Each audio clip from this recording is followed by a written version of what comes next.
بسم اللہ الرحمن الرحیم۔ السلام علیکم۔ حضرت ادریس علیہ السلام کا اصل نام اخنوخ ہے۔ آپ حضرت نوح علیہ السلام کے والد کے دادا ہیں۔ حضرت آدم علیہ السلام کے بعد آپ ہی پہلے رسول ہیں۔ آپ کے والد حضرت شیث بن آدم علیہ السلام ہیں۔ سب سے پہلے جس شخص نے قلم سے لکھا وہ آپ ہی ہیں۔ کپڑوں کے سینے سے اور سلے ہوئے کپڑے پہننے کی ابتدا بھی آپ ہی سے ہوئی۔ اس سے پہلے لوگ جانوروں کی کھالیں پہنتے تھے۔ سب سے پہلے ہتھیار بنانے والے، ترازو اور پیمانے قائم کرنے والے، علم نجوم کے حساب میں نظر فرمانے والے بھی آپ ہی ہیں۔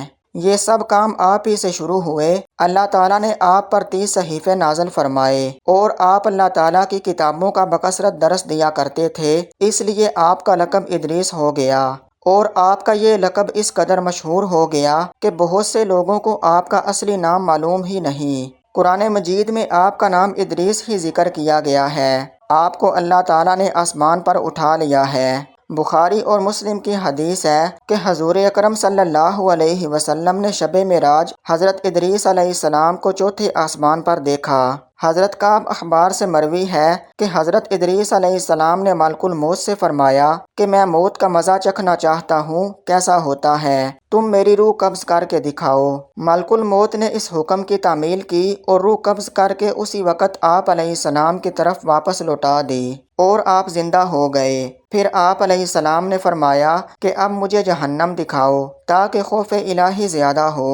چنانچہ یہ بھی کیا گیا۔ جہنم کو دیکھ کر آپ علیہ السلام نے دروغہ جہنم سے فرمایا کہ دروازہ کھولو، میں اس دروازے سے گزرنا چاہتا ہوں۔ چنانچہ ایسا ہی کیا گیا۔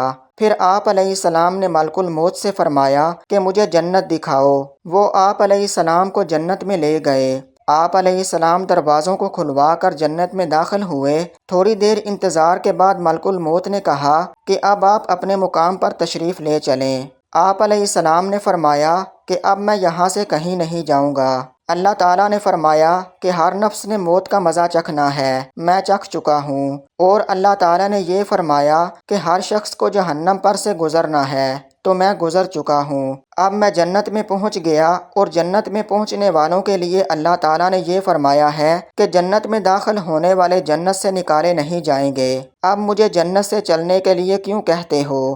اللہ تعالیٰ نے ملک الموت کو وحی بھیجی کہ حضرت ادریس علیہ السلام نے جو کچھ کیا میرے اذن سے کیا اور وہ میرے ہی اذن سے جنت میں داخل ہوئے، لہٰذا تم انہیں چھوڑ دو، وہ جنت میں ہی رہیں گے۔ چنانچہ حضرت ادریس علیہ السلام آسمانوں کے اوپر جنت میں ہیں اور زندہ ہیں۔ حضرت ادریس علیہ السلام کے آسمان پر اٹھائے جانے اور ان کو ملنے والی نعمتوں کا مختصر اور جمالی تذکرہ قرآن مجید کی سورہ مریم میں اس طرح ہے: اور کتاب میں حضرت ادریس علیہ السلام کو یاد کرو، بے شک وہ صدیق تھے جو غیب کی خبریں دیتے تھے، اور ہم نے انہیں بلند مقام آسمان پر اٹھا لیا۔ یہ وہ ہیں جن پر اللہ نے انعام فرمایا۔